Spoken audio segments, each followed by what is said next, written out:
हम पढ़ेंगे नीति वचन 6 उसके 6 आयत को। हे आलसी, चींटियों के पास जा, उनके काम पर ध्यान दे और बुद्धिमान हो। उनके ना तो कोई न्याय होता है, ना प्रधान, ना प्रभुता करने वाला, तो भी वे अपना आहार धूपकाल में संचय करती हैं और कटनी के समय अपनी भोजन वस्तु बटोरती हैं। हे आलसी, तू कब तक सोता रहेगा और कब तेरी नींद टूटेगी? कुछ और सो लेना, थोड़ी सी नींद, एक और झपकी, थोड़ा और छाती पर हाथ रखे लेटे रहना। तेरा कंगालपन राह के लुटेरे के समान और तेरी घटी हथियारबंद के समान आ पड़ेगी। ओछे और अनर्थकारी को देखो, वो टेढ़ी मेढ़ी बातें बकता है। हम 11 आयत तक इसको रखेंगे। हालेलुया। उसके बाद 12, 13 और 14 से लेके 19 तक ये आप घर जाके पढ़िए, इसमें और भी बातें हैं बहुत सी। 6 आयत में फिर से लिखा है, आलसी, चींटियों के पास। परमेश्वर ने कहा चींटियों से सीखो, ना तो उनका कोई न्यायी, ना प्रभुता करने वाला, ना तो उनका कोई प्रधान, तो भी वो अपना आहार संचय करती हैं। हे आलसी, तू कब तक सोता रहेगा? हमें मालूम है मुझे प्रार्थना करनी है। बहुत से काम प्रार्थना से हल होते हैं, बहुत सी अगुवाई प्रार्थना से होती है, आत्मिक आंखें प्रेयर से खुलती हैं, अगुवाई परमेश्वर की जो आपकी स्पिरिट इनलाइटेड हो जाती है, एकदम से जयवंत हो जाती है, प्रार्थना से होती है। लेकिन तब भी आप प्रार्थना नहीं करते। आलस पड़ा है, सुबह कर लेंगे, अभी सो जाता हूं, सुबह कर लूंगा, सुबह सोचते शाम को जल्दी आकर कर लूंगा। उसने कहा तेरी नींद कब टूटेगी? हालेलुया। कहता कुछ और सो लेना, थोड़ी सी नींद, तेरा कंगालपन राह के लुटेरे के समान। पुराने समय में राह के लुटेरे होते थे, अब तो बहुत कम है, अब तो सीसीटीवी कैमरा आ गए, लोग कम करते हैं ऐसे काम। लेकिन रास्तों में लुटेरे होते थे, राह के लुटेरे, समुद्री लुटेरे, डाकू। कहता तू ऐसा होगा कि एकदम से लुटेरे तेरे पास आ गए और तू कुछ नहीं कर सकता। हथियारबंद लोग तेरे एकदम सामने खड़े हो गए, फिर तू कुछ नहीं कर सकता। तो परमेश्वर ने कहा अगर तू आलसी है तो तू कंगाल भी हो जाएगा। आज बहनें प्रार्थना करने में आलसी हैं, फास्टिंग करने में आलसी हैं। बंदों को परमेश्वर ने कहा कि मैं तेरे हाथों के कामों के ऊपर बरकत दूंगा। बंदे काम करने में आलसी हैं, बीज बोने में आलसी हैं, टाइट नहीं देते। उसने कहा तेरा कंगालपन आएगा। तो कंगालपन आना तय है अगर हम आलसी हैं तो। आलस के द्वारा मैंने बहुत से लोगों के एंजॉयमेंट को अधूरा रहते देखा है।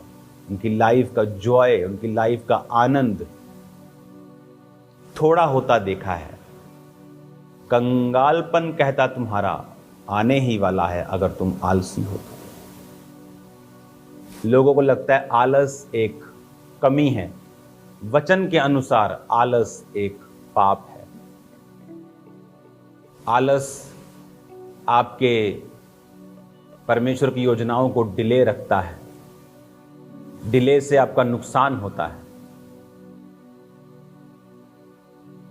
आलस एक शरीर का काम है, आत्मा के खिलाफ है।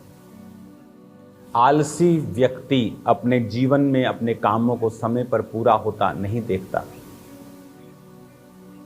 आलसी व्यक्ति कंगाल हो जाता है। आलसी व्यक्तियों को परमेश्वर पसंद नहीं करता। वो चाहे प्रार्थना में आलस हो, उपवास में आलस हो, काम करने में आलसी, बिजनेस करने में आलसी, जॉब में जाना है आलसी। आज भी लोग सुबह चर्च आए होंगे 1 बजे और उनसे पूछो क्या काम था सुबह कि तुम मॉर्निंग 10 बजे आकर वर्शिप अटेंड नहीं कर पाए। पूछो, कोई कारण नहीं। आलस, सुबह ना जल्दी उठने का। इसीलिए आत्मा में आप लोग कंगाल हैं। कुछ लोग शारीरिक काम नहीं करते, वो शरीर में कंगाल हैं।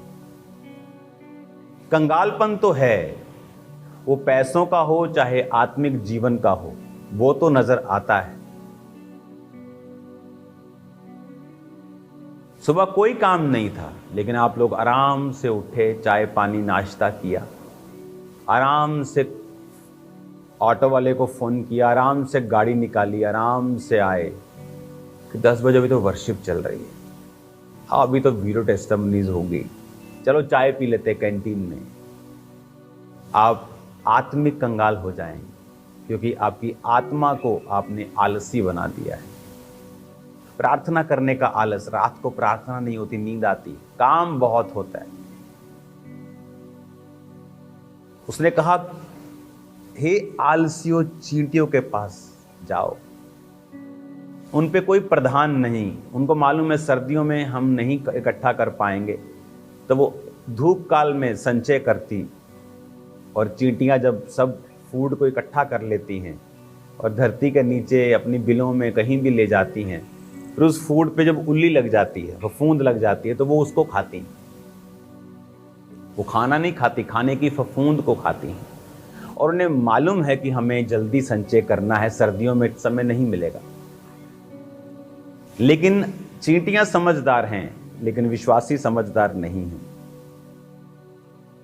शैतान क्यों आपको नींद देता है जब आप बाइबल पढ़ते हैं? वैसे आपको पिक्चर देखनी हो 3 घंटे की तो आपको नींद नहीं आती। आपने 6 घंटे की सीरीज लगातार देखनी हो, आपकी आंखें ऐसे खुली रहती हैं जैसे आपने 10-15 कप कॉफी के पिए। लेकिन जैसे आप बाइबल पढ़ने लगते हैं, आपको लगता है बड़ी अच्छी नींद आ रही, चलो सो लेते हैं, सुबह उठेंगे। सुबह उठते तो फिर आपके पास समय नहीं होता, आपके काम, आपको घंटियां बजती हैं, आप नहीं जा पाते।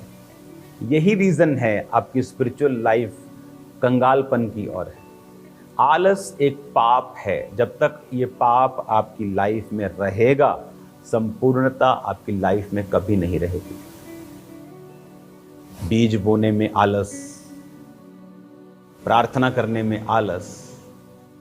परमेश्वर ने कहा कंगालपन राह के लुटेरे के समान और घटी हथियारबंद के समान आ पड़ेगी।